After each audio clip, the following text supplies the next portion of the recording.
Picture yourself stepping into the streets of 19th century London, the air thick with coal smoke, horse hooves echoing through cobblestone alleys, and gas lamps flickering like fading souls.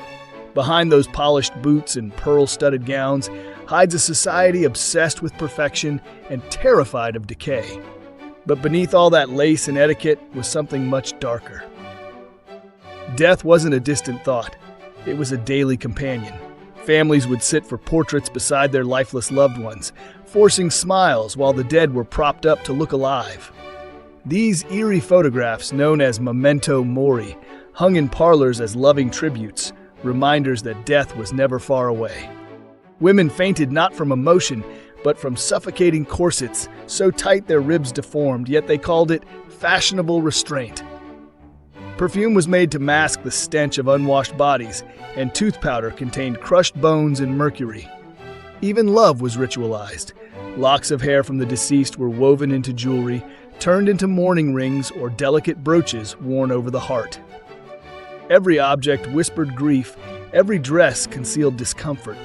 And while society preached morality, London's underbelly crawled with vice, brothels, gambling dens, and poverty hidden behind velvet curtains. To survive the Victorian era meant living a double life, public grace and private despair. Grief became performance, pain became elegance, and suffering was a badge of dignity. The Victorians believed that through discipline and denial, they could conquer death itself. But in their attempt to control mortality, they created a culture where death became beautiful, and beauty in turn was a kind of death. Imagine sitting in a dark room, candles flickering, everyone holding hands around a table. The air is still, then a knock. Was it the wind or something else? In Victorian times, this wasn't a horror story, it was a normal evening. People were obsessed with ghosts and life after death. They called it spiritualism, and it spread like wildfire. Mediums claimed they could talk to the dead, make tables move, or even show ghostly shapes floating in the air. Some were faking it, sure. Others truly believed. Even Queen Victoria joined in, hoping to talk to her husband who had passed away. But it wasn't just ghosts they were obsessed with. It was everything strange. The Victorians loved science, but they didn't always understand it. Doctors treated sickness with leeches, arsenic, and cocaine. Parents gave their kids medicine that would be banned today. Wallpaper, makeup, even toys were filled with poison. The walls that made their homes look beautiful were literally killing them slowly. And then there was their strange way of remembering the dead. Families took pictures with their loved ones after they died, posing them to look alive. It sounds creepy today, but back then it was an act of love, a way to keep someone close forever. Some even drew eyes on closed lids to make the person look awake. The Victorians were living in two worlds, one filled with progress and inventions, and the other full of fear and mystery. They were building trains and factories, but still believed ghosts could appear in their homes.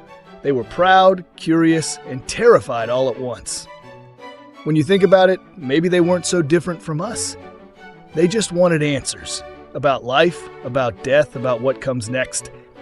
In that search, they created one of the strangest, most fascinating times in history. By the late 1800s, the Victorian obsession with perfection was starting to spiral out of control. Everyone wanted to look rich, beautiful, and proper, but it came with a price.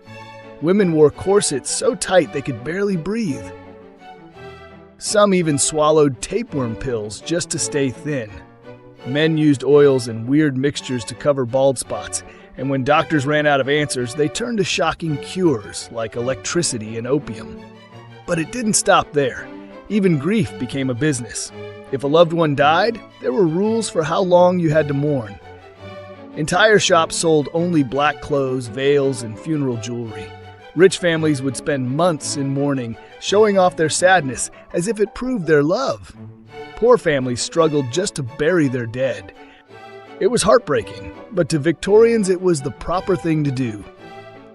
Meanwhile, the poor worked themselves to death. Children climbed inside chimneys to scrape out soot, sometimes never coming out again. Factory workers lost fingers and arms just to earn a few coins. Life was harsh, and people learned to hide their pain behind manners and smiles. Yet somehow, out of all that darkness, beauty was born. The same world that forced people to suffer also gave rise to great writers, artists, and inventors. They created some of the most famous books and machines we still talk about today. The Victorian era was full of contradictions.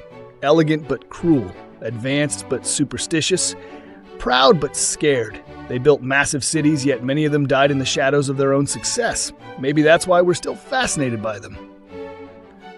Beneath all the fancy dresses and strict manners were people just like us, afraid to be forgotten, desperate to find meaning, and willing to do anything to feel alive.